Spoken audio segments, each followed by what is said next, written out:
Good morning students, मैं गौरव मिश्रा आज आपके सामने हम लोग अगले भाग पे जिसको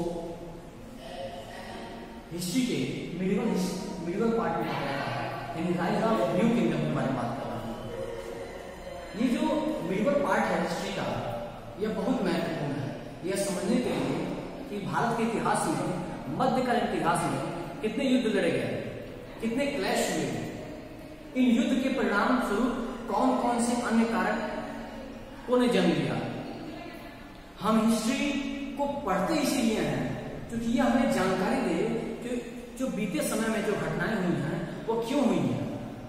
ये जो बीते समय में जो घटनाएं हुई हैं उनके क्या प्रभाव पड़े हैं हमारे जीवन पर, हमारे देश की सामाजिक और राजनीतिक जीवन पे कौन से महत्वपूर्ण असर उन्होंने डाला है, उस घटना से क्या हमें सीख मिली है और भविष्य में कौन ऐसे काम है कौन ऐसे कार्य है जिसको हमें नहीं करना है या करना है, जिसकी वजह से हमारे देश और हमारे राज्य को एक विकास का क्रम प्राप्त हो।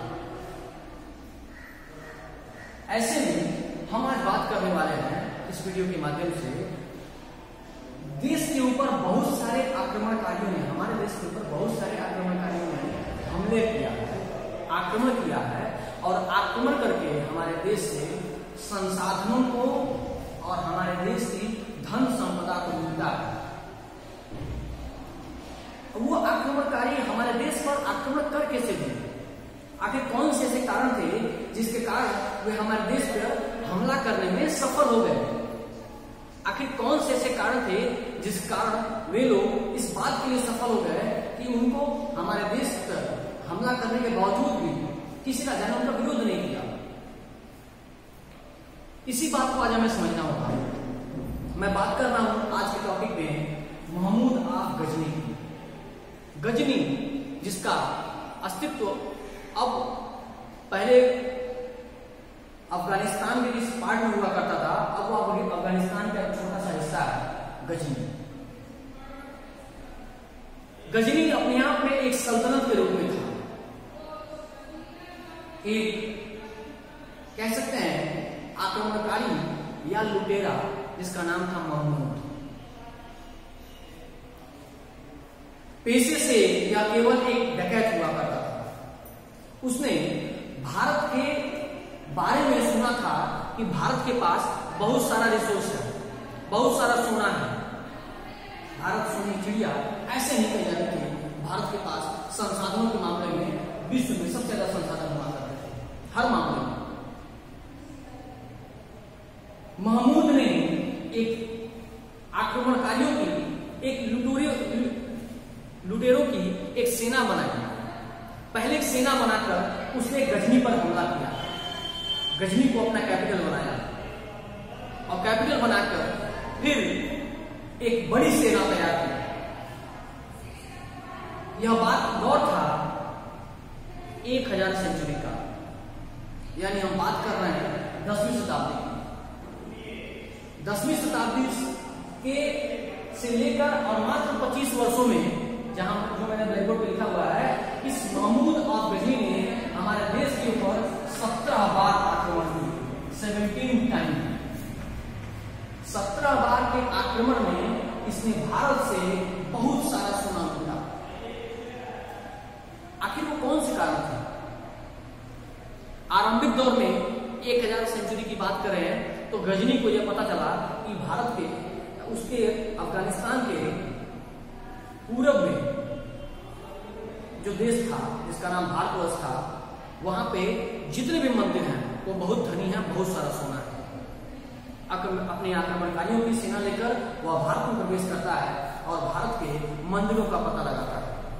मंदिर जो खजाने और सोने का एक बहुत बड़ा भंडार हुआ करते थे, मंदिर जो संसाधनों का बहुत बड़ा भंडार हुआ करते थे, वो उस मंदिरों को तोड़ता है और मंदिरों को तोड़कर सोना सारा होना का लूट लेता है। उसमें सबसे बड़े मंदिर का नाम आता है गुजरात में स्थित भगवान शिव का मंदिर जिसका नाम है सोमनाथ मंदिर। कहते हैं कि भारत में महमूद ने सबसे ज्यादा आक्रमण किए तो उसमें सबसे ज्यादा बार आक्रमण उसने मंदिरों पर ही किया।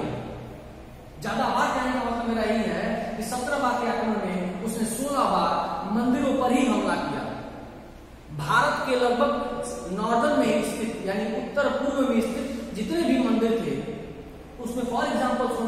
नाम आता है, उसने लगभग सभी मंदिरों को तोड़ दिया। अकेले महमूद गजनवी ने अपने 17 बार के आक्रमण में सैकड़ों मंदिरों को तोड़ दिया।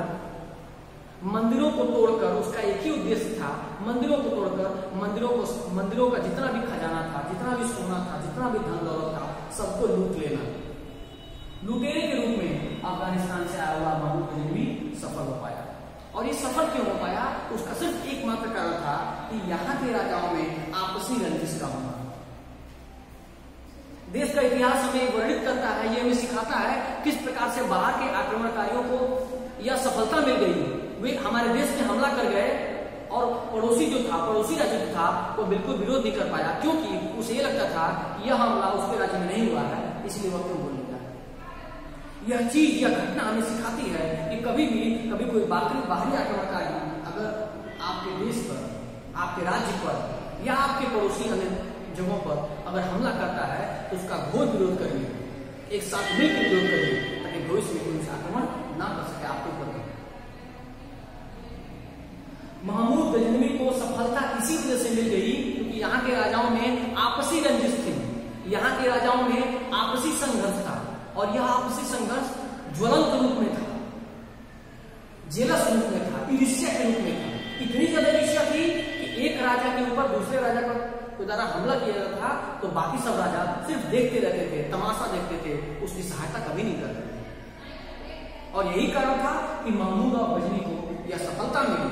वह हर बार भारत पे आक्रमण करता रहा और किसी बार उसे किसी राजा का सामना नहीं करना पड़ा। यानी हम कह सकते हैं महमूद गजनवी को जो टारगेट मिलता था, उस टारगेट के बीच में, उस लूट के बीच में कोई उसका विरोध करने तक नहीं आता था।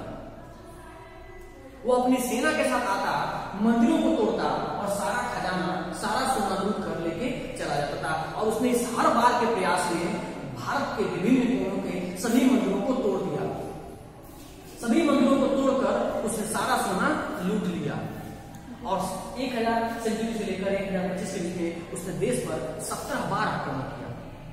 यह कहानी थी महमूद गजनवी की, जिसमें आपको बताया गया है कि देश के इतिहास में कितने बड़े हमले सिर्फ अकेले महमूद गजनवी ने किया। भारत का सोना मंदिरों से लूटा और जिसमें सबसे महत्वपूर्ण था सोमनाथ का मंदिर। उम्मीद करता हूं कि यह जानकारी आपको बहुत लाभ देगी, आप कुछ सीखेंगे, अपने जीवन में उसको उतारेंगे और आगे उसका उपयोग करेंगे। पढ़ते रहिए, अपने आप को स्वस्थ रखिए, सुरक्षित रखिए, अपने ज्ञान को बढ़ाइए, घर में रहिए। बहुत बहुत धन्यवाद।